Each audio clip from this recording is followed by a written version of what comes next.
G'day kids, thanks for tuning in to another Aussie episode. If you haven't already, make sure you hit that subscribe button and that way you won't miss out on any of the new videos we put out, and it would certainly make my day. In the meantime, enjoy this video. Ozzie, Ozzie, Ozzie, Ozzie, Ozzie, Ozzie, oi! Ozzie is a friend of yours and he's a friend of mine. G'day Ozzie. G'day Ozzie. G'day Ozzie. G'day Ozzie.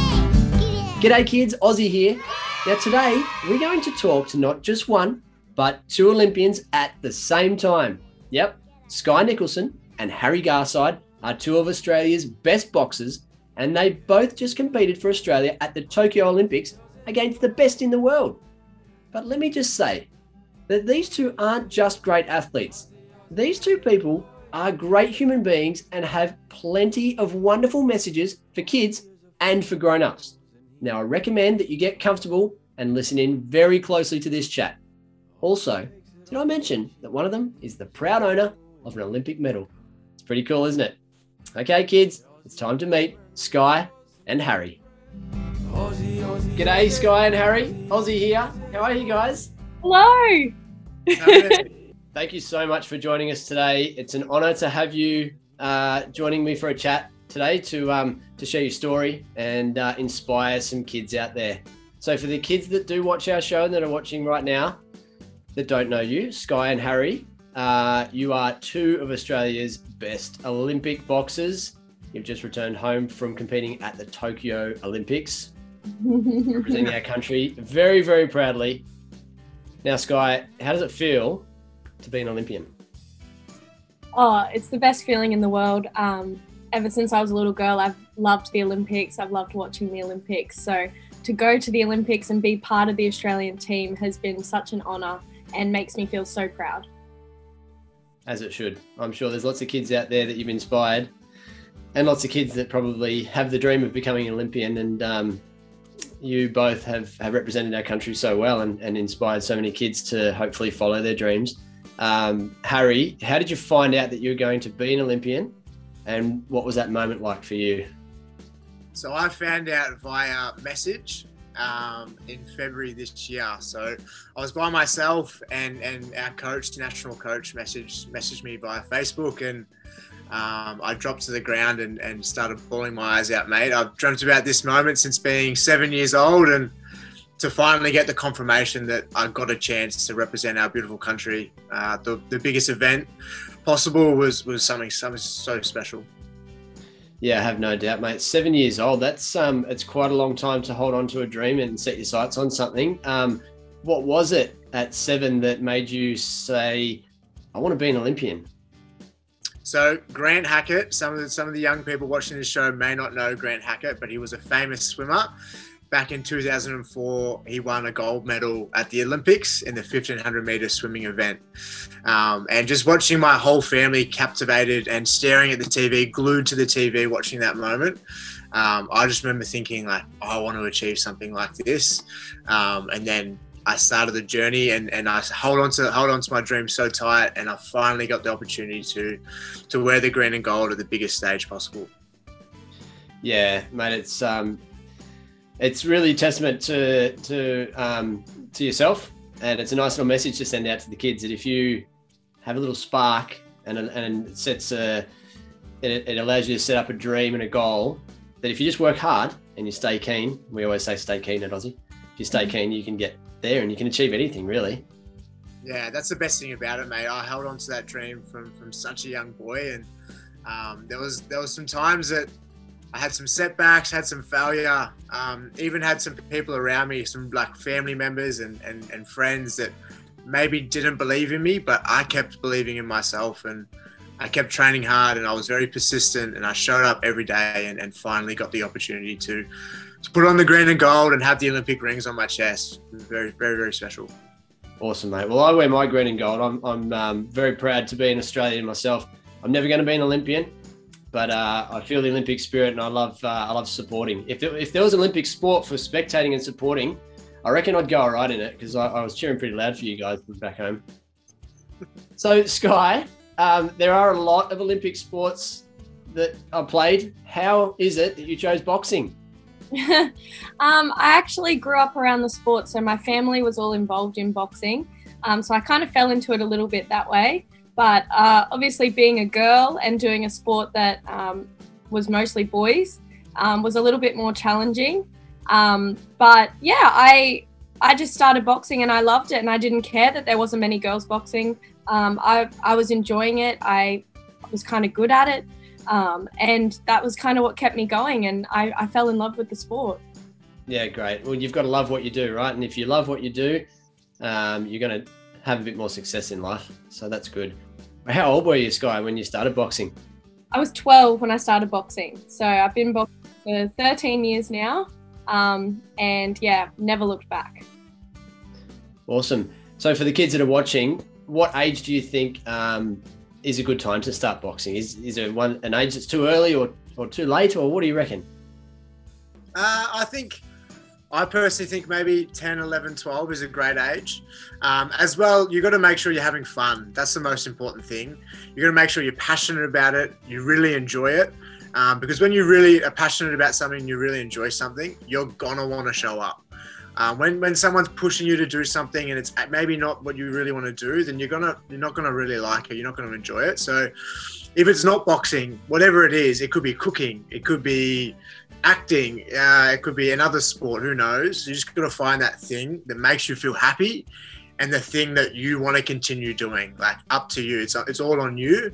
Don't let other people push you into things that you don't want to do. Absolutely. It goes for every aspect of life. And you can see the passion that you have for boxing is so evident in the interviews, in the way you talk now. What is it about the sport that you love so much, Harry? Oh, great question. For me, my brain goes a million miles an hour. I was an ADHD kid, and I was constantly just had so much energy. But when I box, it was like the only time of the day, it was like meditation, that the world stopped. When I was inside that ring, even still now, like, I'm not thinking about anything else when I'm inside that ring. And I truly do love those moments of like pure peace. Beautiful. I love it. Skye, what does training look like for you? How many days a week are we talking? How many hours a day? I think the kids would be keen to find out what it takes to be an Olympic boxer at your level. It definitely varies throughout the year, and I guess training loads go up and down depending on where we are, how far out from a competition we are. But if we're training for the Olympics, so in the lead up to Tokyo, we were training two or three sessions a day, 6 days a week. So lots of running, lots of weights, circuits, and then obviously our boxing specific sessions where we're focusing on technical and tactical aspects of our boxing. Okay. Do you guys train together? Yes. You spar together? We play this game called Shoulder Tick, and Skye always beats me. Damn. I wasn't gonna say that, but yeah, I've seen Skye box, mate, and I would not like to get in the ring with it. So very hard to hit. Very hard to hit. That's obviously why you're getting so good, Harry. With a training partner like Skye. 100%. She was lifting me for sure. Hey, Harry, I heard that you did a bit of ballet training in the lead up to Tokyo. How does ballet help you as a boxer?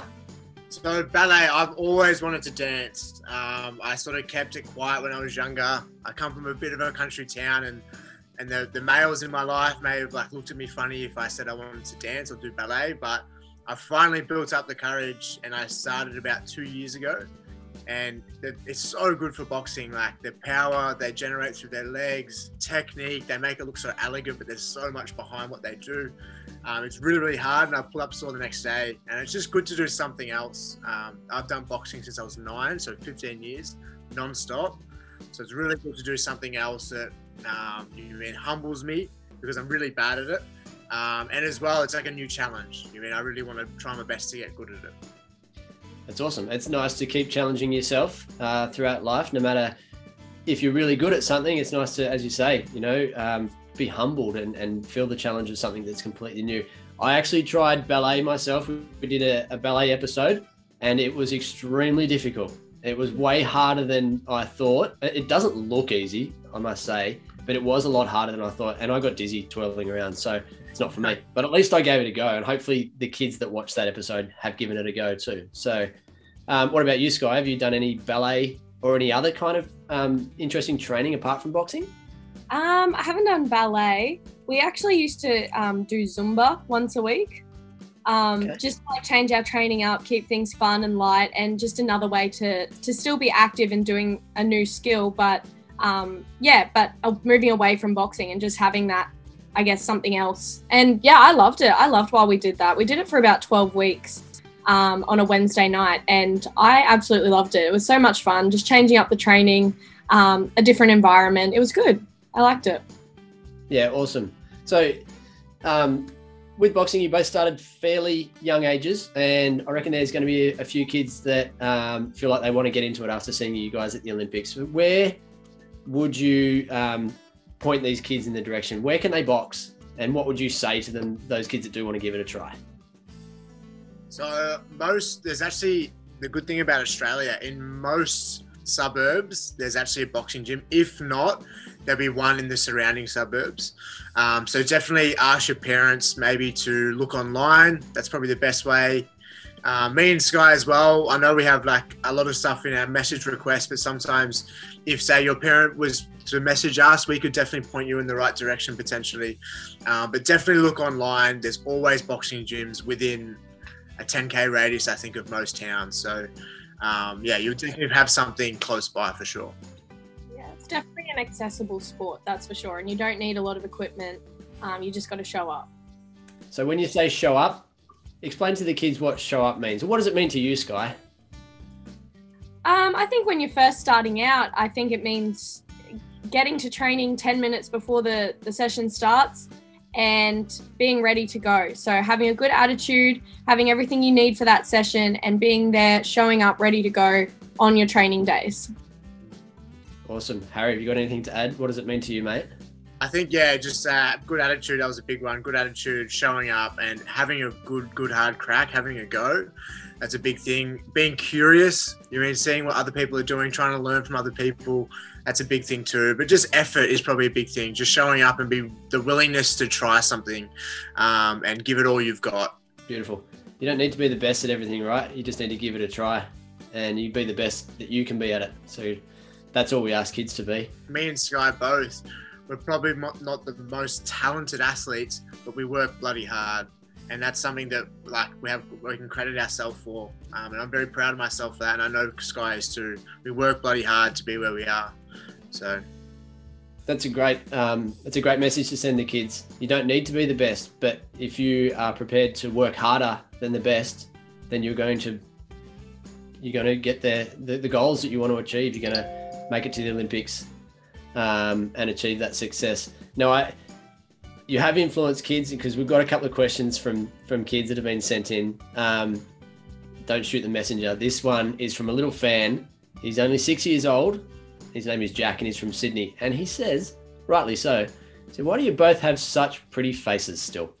I love that. Thank you, Jack.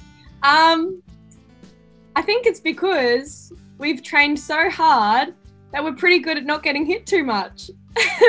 So we try to avoid getting hit too much and keep our pretty faces. Well, it's a pretty good asset when you're in the boxing ring. You want to try and avoid getting hit. So if the benefit of that is keeping your face intact and looking as good as you two do, then hey, it's pretty good. Yeah, thank you, Jack. Big compliment. Yeah. Hey, this question's for you, Harry. It's from Scarlett, sorry. She's 9 and she's from the Goldie. She says, who's the coolest person that you met at the Olympics? Well, thank you for the question, Scarlett. Probably the coolest person, Paddy Mills. So he was on the Boomers. He's a basketball player for Australia, and he was an absolute gentleman. Had really good core values, and I really liked him as a person. Good energy. And I could tell how much that medal meant to him. I could see it on his face when they received that bronze medal in basketball. Yeah, it was very special. As a spectator, again, watching it from afar, you could just see the pride that they went into every game with, not just the bronze medal match, but throughout their whole campaign. And I hope that that's influencing lots of other athletes in all different sports. You know, we spoke to Ella Sabblejack yesterday, who's a wheelchair basketballer, and she said she's going to take the messages and the way that they held themselves and the pride that they showed in the game and in the country. She's going to take that into the Paralympics in a couple of weeks, and that's just one example. And that's a professional athlete to another professional athlete, so it's pretty cool. Speaking of bronze medals, Harry, you got one. Yeah, correct. I think I'm good here. I'll get it for you. Just wait a second. Nice. Are you wearing pants? I've got shorts on. They're just very short. Nice. They're my tanning shorts. Are you tanning in your window? Yes, every morning. So this is my bronze. The back's pretty cool. The whole thing's cool, mate. So We trained for gold, but I'm proud of myself. I showed up, and the whole boxing team, we gave everything to our preparation, and we really tried our best. And that's all you can do as an athlete, is try your best. And it's nice to be able to look yourself in the mirror and go, like, I couldn't have done anything else. I did all I could, and let's hope 2024, the next Olympics, one of us can change the colour to gold. I think you've got the right attitude there, guys, and the right work ethic to achieve that gold medal. I know, Skye, you were a little bit disappointed with how your campaign went at Tokyo. Why were you so disappointed? You held your head up high. You were so close in that last match, and you shouldn't be disappointed. You should be super proud. I am super proud. I'm very proud to be representing Australia. I'm proud to be at the Olympic Games, but it's obviously very hard in the moment, especially when everything you've worked for hasn't gone to plan. So that was very hard for me, and I know that direct moment post-fight interview is what everyone saw, obviously. But yeah, I'm very proud of what I have achieved, and to finish number 5 in the Olympics is still a great achievement. I know I'm capable of so much more, and it's just going to drive me to make sure that I get that gold medal in 2024. I love it. So you're both in quarantine right now. Is that fueling the fire even more? Like, you haven't been able to put on, well, you might have put on a pair of boxing gloves, but you haven't been able to train as you would normally train. Has it fueled the fire more? And are we definitely going to see both of you continue the journey to Paris? I think so, for 100%.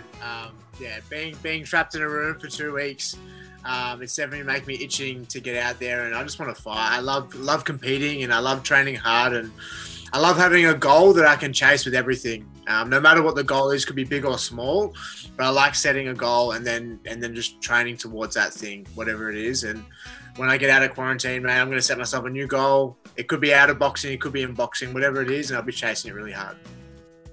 Nice. And Skye, we obviously heard you mention that you want to be achieving gold at Paris. Yes. What are the other goals in between now and Paris? So we're actually just waiting on confirmation for a Women's World Championships that are set to take place in November. So for me, it's going to be getting straight back into full training camp once I finish up in quarantine. So I'm pretty excited for that. I'm raring to go.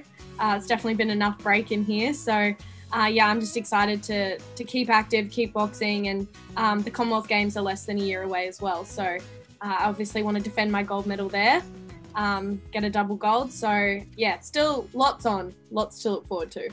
Plenty to keep inspiring kids with, you know, all those performances. You've had both very successful careers, both Olympians now, hopefully going on to be dual Olympians and maybe 3 times, 4 times, who knows. But what's the highlight been? What's the highlight been for you, Harry? Is it the bronze medal, or is it other medals, or not medals? Yeah, the highlight for me, probably my boxing career, is the Commonwealth Games. The thing about us athletes, we train for gold, we train for the best, and although the bronze is probably like a better effort, the gold is more important to me because that's what we train for, and to do that on home soil on the Gold Coast in Australia was very special, and had a lot of family and friends, and that was probably something that I'm more proud of because I actually did win the tournament. So and to hear the national anthem, which I've never once been able to not sing the national anthem. I love this country to bits, but in that moment I was so overwhelmed with emotion, and I couldn't sing the national anthem standing on that podium. It was really hard, but that was a moment that I'll hold forever for sure. That's awesome, mate. Now, I noticed when you're holding your medal, you've got your nails painted. Talk me through those, mate, because they're pretty cool. Yeah, so I've got the Olympic rings. There's blue on there. So I copied my mum, but the message behind it is I felt when I was younger, there was just so much push on me on what maybe my parents wanted me to do, what my friends expected me to do, what teachers almost expected me to do. There was just so much push on me. And by painting my nails, I'm just trying my best to show young people that you can be whatever you want to be. You don't have to fit the mold of what other people push on you. You can be whatever you want to be. As long as it feels natural to you and it makes you feel happy, that's all that matters. And I'm hoping as well by doing this, less people have judgment around what other people are doing and just trying to focus on themselves more. And I just want to show to young people that you can be whatever you want to be as long as it feels right to you. It's such a beautiful message, mate. You're a shining light for that kind of positivity, and to show kids that they really should just tap into their inner self and just be exactly who and what they want to be. And if you want to be an Olympic boxer that does ballet dancing, is part of his training and paints his nails and wins a bronze medal and represents his country as well as you, it's amazing. It's fantastic, mate. So thank you for that. Thank you for sharing that message with the kids. Hey, Skye, who's inspired your career the most? A few people, but I'd say probably the main one for me was my older brother. He was an Olympian, Commonwealth Games medalist, world medalist. So I've had, I guess, a pretty cool, inspiring person so close to my family to look up to, and I guess follow in the same footsteps as. And yeah, it definitely gives me comfort in knowing he's been on this same journey that I'm on. And yeah, it's a very cool role model to have in a big brother. Yeah, it certainly is, and very successful, and what a family to be brought into. And I know you didn't meet your brother, but his legacy is obviously living on through you. So you've got to be proud of that. Now, I just want to take you guys to Tokyo Olympics, and I want to ask, what is your favourite memory, Harry, besides the bronze medal? What's your other favourite memory? So it was very small. So there was two. One, there was a video circulating on the internet of the Boomers coming home, and they were singing a song. There was like, when they got home after receiving their bronze medal and winning that match, like the atmosphere there was fantastic, and the Australian headquarters were all partying, singing, dancing, laughing. That was really good.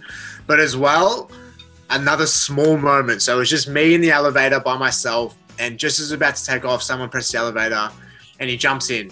He's not from Australia. I'm not sure what country he was from. And it was just me and him in the elevator. I'm the first one going to get out at level 10. And just as I was about to walk out, he says, "Have a wonderful day." And it changed my mood instantly. And it just reminded me like the art of being a good human.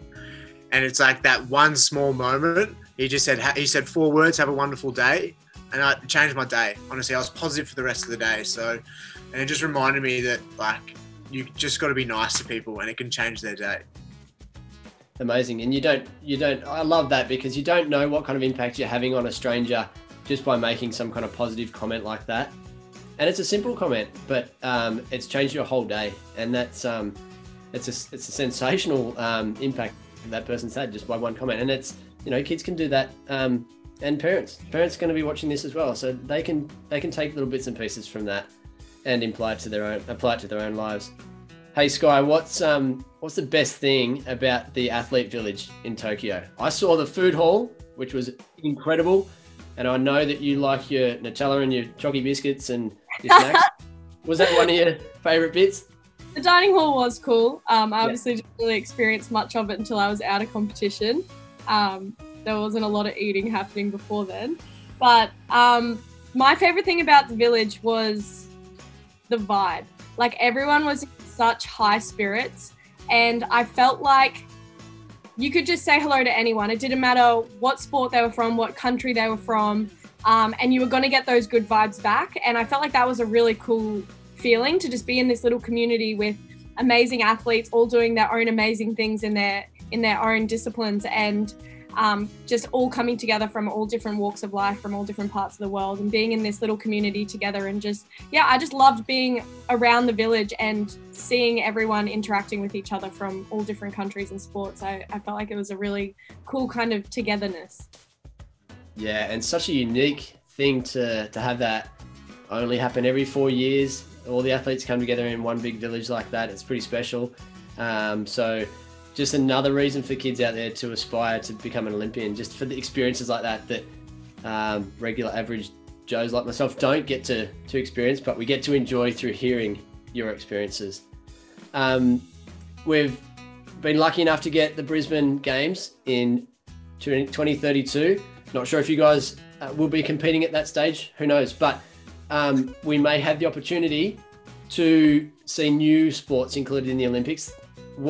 Harry, what sport do you think would be an awesome sport in the Olympics in Brizzy? Oh, that's a great question. I know it was in this Olympics, but I don't know if it was the full form, but I really like bouldering, like rock climbing. So I know there was rock climbing in these Olympics, but I don't think it was every discipline of rock climbing. So I really like free climbing. It's obviously not dangerous, it's not that high, but like the pressure of that, because you don't have any ropes or harnesses, but it's, you're not going to seriously injure yourself.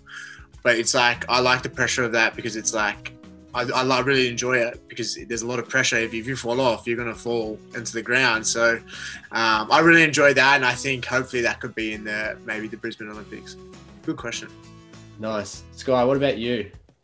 I think, being a home games, we should have AFL in the Olympics, because we're definitely in the gold medal. Imagine our dream team that we put together to represent Australia. Good luck to everyone else. That's what I say. That's a foregone conclusion. You're obviously an AFL fan. Who's your team? I'm actually not at all. Oh, you just love to represent Aussie sport. I like it. I just think like it's a guaranteed gold medal. Come on. Hey, Skye, if you weren't a boxer, what sport would you like to be really good at? I would like to be really good at tennis or golf. Okay. Maybe more golf, because there's less running involved. But yeah, high-paying jobs. Yep. It's always good. And yeah, they get a lot of media and attention and stuff too. So yeah, I think it'd be a good sport to be good at. Nice. What about you, Harry? You mentioned rock climbing, but is there anything else? Yeah, probably there'll be two. Gymnastics. Always been super interested in that. Or surfing. I've like taken up surfing recently, and I'm really bad at it. So I'd love to get really good at that. But yeah, it takes time. And the best thing about surfing is like the ocean always wins. You're never going to be bigger than the ocean. So it's really humbling. Really, really humbling. You got so many good messages to share, honestly. You love surfing because you're not good at it. That's amazing for our kids to just listen to that, because no one is good at something when they first begin. Takes time. If they just, I think the Olympics had a campaign running. Channel 7 had a campaign that was, you don't have to be amazing to start, but you have to start to be amazing. And I think it's such a good message, because kids try something, and if they're not good at it straight away, they have a tendency to say it's not for me. But if they just give it a go, if they love it and they just keep working hard at it, they can be as good as they can be, and then who knows, they might be representing Australia at the Olympics one day. It's pretty cool. That, I lost, out of my first 18 matches in boxing, I lost 10. And I went to 4 national championships, and I lost in my first fight. So I failed to make the Olympics on 5 different occasions. So I've had my fair share of setbacks. I'm sure Skye has too. But we stuck at it, and we loved the sport, which is the most important thing. And we believed in ourselves, and we believed that we could achieve what we put our mind to. Beautiful. I love it. Hey, Skye, I've got a question for you. What is one thing that you wouldn't be able to live without?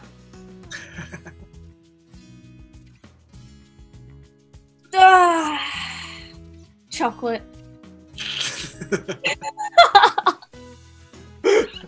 What's your favourite chocolate? Is it dark or is it milk? The one with the popping candy and jellies in it. Wow, that's my some good favourite. stuff. That's some good gear. Harry, I've got a question for you, mate. If you had the attention of the world for 10 seconds, what would you say? Oh, that is a tough question. Super tough. I'll probably just I'll give you 10 seconds to think about it. short, sharp. Everybody love everybody, and I think we just need more communication, and we need to understand people more, and just understand that most, if not all, people are good people. We just need to understand them. Nice, mate. Simple, beautiful. I like it. I love it. And Skye, if you could make one improvement to the world, what would it be? World hunger, definitely. I would love to just completely remove world hunger. There's too much money and amazing things in the world happening for there to still be world hunger, and that's like a really heartbreaking reality. And if I could change one thing, it would be that. Nice, guys. I love your answers. They're very good. They're great, and kids will get a lot out of these. Now, a little bit lighter hearted. If we all lived in a zoo, what animal would you be, Harry? Oh, I would love to be. I really like those sloths. They sleep a lot. They seem really like slow and like dreamy, and they're sort of just doing their own thing. I like them. You would be a chimpanzee, Harry. Always moving. Yeah. Uh, That's great. What are you going to be, Skye? I think I would be a giraffe. They've got like a really long, skinny neck, and they've got like these big like tongues when they eat, and it's like. I feel like I resonate with that. I could be a giraffe. That's good. I like it. You know, as a giraffe, you like chocolate. I'm sure you like Nutella. Imagine they wouldn't leave any Nutella in the bottom of the jar. So No way. pretty handy. All right, quick fire questions now. We're going to start with you, Skye. Okay. Vegemite or peanut butter? Peanut butter. Harry, Superman or Spider-Man? Superman. Skye, dogs or cats? Dogs. No. Harry, Milo, hot or cold? Oh, my. Cold. Why is that funny, Skye? Just his panic answer. Love it. Don't mind me. Okay, Skye, would you rather be able to fly or be invisible? Invisible. Okay. Harry, would you rather be the funniest person alive or the smartest person alive? Ooh, funniest. You're pretty funny already, so you're on your way. Thank you. Skye, pet dinosaur or pet dragon? Oh, dragon for sure. Nice. Harry, beach or snow? Beach. Yeah, I knew the answer. Skye, hey? He's a surfer. Come on. I know, I knew the answer. Good. Skye, are you sneakers or thongs? Sneakers. Okay, cool. And Harry, rice bubbles or wheat bix? Oh, wheat bix, and I do a lot. Put a lot down. Nice. What are we talking? How many are we talking in one sitting? I think the most when I was younger, it was 24, and I felt sick after. Incredible. How do you I have don't them? challenge anyone to do that because I felt really sick. Yeah, but you know, every kid loves a challenge. So, but how do you have them? With a lot of sugar and with a lot of milk too. Yeah, nice. Skye, are you rice bubbles or wheat bix? Oh, wheat bix. I'm a wheat bix kid for sure. I was impressed. I'm pretty sure my best I ever did was like 12 or 14 or something, but Harry just blew that out of the water. Yeah. Lots of milk, lots of sugar. I used to actually put thickened cream on them. Amazing. Don't diss it till you try it. Fair enough. And in the winter, into the microwave as well, so they go real warm and soggy. Wow. All right, so you can really mix it up. I like it. I've got a box of wheat bix in here. That's like, Love it. All right, the biggest question for me with wheat bix, are we crushing our wheat bix or are we leaving them whole? leave them whole. Yeah. I like when they're a little bit dry. Sometimes I have to break them in half just to fit more in the bowl, but Yeah. I like them whole. Yeah, that's good. I love it, guys. We're going to play a little game here. It's an alphabet game. I'm going to start at the top of the alphabet. I'm going to say an animal and a location. Right? Then we're going to go to Skye. She's going to go to the next letter. So bad at this game. You don't know. You haven't tried it. Ready? So I'm going to start. An axolotl in the Arctic. A bear in Brisbane. Nice. Oh, yes. Harry. A caterpillar in Cairns. Oh, good. A dingo in Dunedoo. Oh, that was a good one. An echidna in England. Oh. What starts with F? I think this is a flower, but a frangipani. Frangipani. I'm pretty sure it's a flower in Frankston, which is in Victoria. Let's just take that back for a sec. A frangipani or a frangipani? Oh no, tough. It's tough. I was on the spot. My brain doesn't work quick Frog? enough. A Oh frog? god, Yeah, frogs. oh. Frog's a great one. Go with frog. That's okay. Frangipani. I like the frangipani. It's a new kind of animal / flower. All right. Now, this is the final question from Ozzie today. My favourite saying, and that I always say to the kids, is stay keen. That's what I try and teach the kids, just to try lots of things, find what you love, and if you set your sights on something that you want to achieve, then you can achieve it if you just stay keen. So, Skye, how do you stay keen? I stay keen by always reminding myself why I do it, why I love doing it, and focusing on that end goal and what I want to achieve. So that's how I stay keen. I love it. Harry, it's over to you, mate. Harry Garside, how do you stay keen? Pretty hard answer to follow, but for me, knowing my why is a big thing. But as well, like, I'm so passionate about boxing. Like, I just love doing it. I couldn't care less about success or all the things that come with like being an Olympian and stuff like that. I just do boxing because I love it and how it makes me feel. Success for me is a bonus. It's just a bonus to what I do. So yeah, be passionate about what you do, know your why, and success will hopefully come eventually. Amazing. Guys, I can't thank you enough for the chat today. You're a shining light for Australian athletes. You have set the example for kids all around Australia and all around the world. You should be so proud of yourselves in what you did at the Olympics and what you did prior to that and what you're going to do for the rest of your careers. So, guys, all the best for the next stage. Thank you so much. And Thanks, stay keen. Ozzie. Thanks, Ozzie. Stay keen. Love it. If you haven't already, make sure you get a grown-up to help you hit that subscribe button. That way you won't miss out on any of the new and exciting videos that we put out. Speaking of new and exciting, if there's a video that you'd love to see Ozzie do, make sure you send us a message on our socials, on Facebook or Instagram at Ozzie for Kids. We'll see you again soon, kids. And until then, stay keen. Oh, and by the way, did you happen to find the hidden Ozzie icon in that video? Yeah, make sure you look closely because they're in every single video. That's right. Stay keen, kids. Ozzie, Ozzie, Ozzie, Ozzie, Ozzie, Ozzie, oi! Ozzie is a friend of yours and he's a friend of mine.